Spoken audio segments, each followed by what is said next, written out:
ನನಗೆ ತುಂಬ ಶೀತ ಆಗ್ತಾಯಿತ್ತು ಅಂತ ಹೇಳಿ ನಮ್ಮ ಮನೆ ರೂಮ್ ಎದುರಿಗೆ ಇರೋಂಥ ಹಾಸ್ಪಿಟ್ಲಿಗೆ ಹೋಗಿದ್ದೆ. ತುಂಬ ಫ್ರೆಂಡ್ಲಿಯಾಗಿ ತುಂಬ ನೀಟಾಗಿ ಹೇಳಿದ್ರು, ಅಲರ್ಜಿಯಿಂದ ಯಾವಾಗಲೂ ಶೀತ ಆಗುತ್ತೆ, ವ್ಯಾಯಾಮ ಮಾಡಿ ಅಂತ ಹೇಳಿ ಕಳಿಸಿದ್ರು ಡಾಕ್ಟ್ರು. ಹಾಗಾಗಿ ಅದಾದಮೇಲೆ ಮಾರ್ಕೆಟಿಗೆ ಹೋಗಿ ಮತ್ತಿಕೆರೆ ಮಾರ್ಕೆಟಿಗೆ ಹೋದೆ. ತುಂಬ ಹೊಟ್ಟೆ ಹಸಿವಾಗಿತ್ತು ಅಂತ ಹೇಳಿ ದಿಲ್ ಪಸಂದ್ ತೊಗೊಂಡೆ. ನೋಡಿ ಕೇಕ್ ಎಷ್ಟು ಚೆನ್ನಾಗಿ ಕಾಣ್ತಾ ಇದೆ. ನನಗಂತೂ ಸ್ವೀಟ್ ಅಂದರೆ ತುಂಬಾ ಇಷ್ಟ.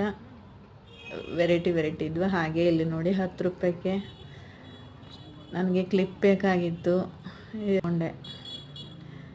ಈ ಕ್ಲಿಪ್ಗಳನ್ನು 10 ರೂಪಾಯಿ ಏನೇ ತೊಗೊಂಡ್ರು, ಅಂದರೆ ಕೆಲವೊಂದು ಐಟಮ್ 20ನೂ ಇತ್ತು. ನಾನು ಕ್ಲಿಪ್ಸ್ ಬೇಕಾಗಿತ್ತು. ಈ ಥರ ಹೋದಾಗ ತೊಗೊಂಡು ಇಟ್ಕೊಂಡ್ರೆ ಬೆಸ್ಟು ಒಂದೇ ಸರಿನೇ. ಹಾಗಾಗಿ ತೊಗೊಂಡೆ ನಾನು ಸ್ವಲ್ಪ ಐಟಮ್ಮು. ತುಂಬ ಇಷ್ಟ ಆಯಿತು ಇವು ಕ್ಲಿಪ್ಗಳು. ಇದು 20 ರೂಪಾಯಿ ಬ್ರಾಸ್ಲೈಟ್. ನಾನು ತೊಗೊಳ್ಳಲ್ಲ, ಹಾಗೆ ಕೇಳಿದೆ ಎಷ್ಟೆಷ್ಟು ಅಂತಾರೆ.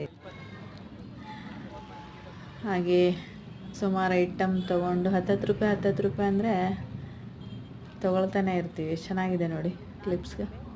ಹೆಣ್ಮಕ್ಳಿಗೆ ಈ ಥರ ಅಂದರೆ ಬಿಡ್ತೀವ. ಕೆಲವೊಂದು ಐಟಮ್ಗಳನ್ನು ತೊಗೊಂಡೆ. ಇಯರಿಂಗ್ಸು ಚೆನ್ನಾಗಿದ್ವು ಎಲ್ಲ ಐಟಮ್ಗಳು. ಇದು ಮತ್ತಿಕೆರೆ ಮಾರ್ಕೆಟ್ ಹೋಗಿ ಶಾಪಿಂಗ್ ಮಾಡಿಕೊಂಡು ಮುಂದೆ ಹೊರಟೆ. ನೋಡಿ ಇಯರಿಂಗ್ಸ್. ಹಾಗೆ ಗೋಲ್ಡ್ ಅಂಗಡಿ ಹೋಗಿದ್ದೆ. ನಾನೊಂದು ಚೀಟಿ ಹಾಕಿದ್ದೆ 2022ರಲ್ಲಿ. ಅದನ್ನು 6 ತಿಂಗಳು ಕಟ್ಟಿ ಬಿಟ್ಬಿಟ್ಟಿದ್ದೆ. 500 ಈ ಚೀಟಿ ಹಾಕಿ ಅರ್ಧಕ್ಕೆ ಬಿಟ್ಟಿದ್ದೆ. ಅದು ಚೀಟಿ ನನ್ನ ಹತ್ರ ಇರಲಿಲ್ಲ. ಆಮೇಲೆ ಸಿಕ್ತು. ನೋಡೋಣ ಅಂತ ಕೇಳೋಣ ಅಂತ ಹೋದರೆ ಚೀಟಿ ಕಟ್ಟಿ ಅರ್ಧಕ್ಕೆ ಬಿಟ್ಟರೆ ನಮ್ಮ ಸೈನ್ ಇದ್ದರೆ ಕೊಡ್ತಾರಂತೆ. ಹಾಗಾಗಿ ನಾನು 6 ತಿಂಗಳು ಕಟ್ಟಿ ಬಿಟ್ಟಿದ್ದೆ. 3000 ಆಗಿತ್ತು. ಬೆನಿಫಿಟ್ ಆಯಿತು ನೋಡಿ ಈ ಚೀಟಿ ಹಾಕಿದ್ದಕ್ಕೆ. ಅದಾದಮೇಲೆ ಅದಕ್ಕೆ ಸ್ವಲ್ಪ ದುಡ್ಡು ಹಾಕಿ, ಅವರೆಲ್ಲಿ ಕೊಡ್ತಾರಲ್ಲ ಅಂದ್ಕೊಂಡಿದ್ವಿ.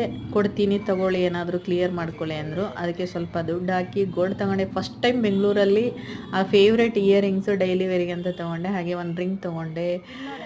ನಾನು ಉಂಗುರ ತುಂಬ ಇಷ್ಟ ಆಯಿತು. ಎಷ್ಟೊಂದು ದುಡಿದ್ರೂ ತೊಗೊಳಕ್ಕಾಗಿರಲಿಲ್ಲ. ಒಂದು ಉಂಗುರ, ಒಂದು ಇಯರಿಂಗ್ಸು ಡೈಲಿ ವೇರಿಗೆ ಅಂತ ಹೇಳಿ ಅದು ಚೀಟಿ ದುಡ್ಡಲ್ಲಿ ತೊಗೊಂಡೆ. ಚೀಟಿ ಹಾಕೋದ್ರಿಂದ ತುಂಬ ಹೆಲ್ಪ್ ಆಗುತ್ತೆ. ಯಾರೆಲ್ಲ ಹಾಕಬೇಕು ಅಂದ್ಕೊಂಡಿದ್ದೀರೋ ಹಾಕ್ಕೊಳ್ಳಿ. ಮೋಸ ಹೆಣ್ಮಕ್ಳಿಗೆ ಬಂಗಾರ ತೊಗೊಳಕ್ಕೆ ಒಂದೇ ಸರಿ ಆಗಿಲ್ಲ ಅಂದರೆ ಈ ರೀತಿ ಚೀಟಿ ಕಟ್ಕೊಂಡು ತೊಗೊಂಡ್ರೆ ಬಂಗಾರ ಇದ್ದರೆ ನಮ್ಮ ಹತ್ರ ದುಡ್ಡಿದ್ದಾಗೆ. ಈಗ ಟೆಡ್ಡಿ ಬೇರ್ಸ್ ನೋಡಿ ಬರೀ 100 ರೂಪೀಸ್ ಏನೇ ತೊಗೊಂಡ್ರು. ಮಾರ್ಕೆಟಲ್ಲಿ ನೋಡ್ತಿದ್ದಕ್ಕೆ ತೊಗೋಬೇಕು ಅನ್ನಿಸ್ತು, ಬಟ್ ತೊಗೊಳ್ಳಿಲ್ಲ. ನೆಕ್ಸ್ಟ್ ತೊಗೊಳ್ಳೋಣ ಅಂತೇಳಿ. ಹಾಗೆ ಲೈಕ್ ಮಾಡಿ, ಕಮೆಂಟ್ ಮಾಡಿ, ಶೇರ್ ಮಾಡಿ. ತುಂಬ ಇಷ್ಟ ಆಯಿತು ಶಾಪಿಂಗ್ ಇವತ್ತು.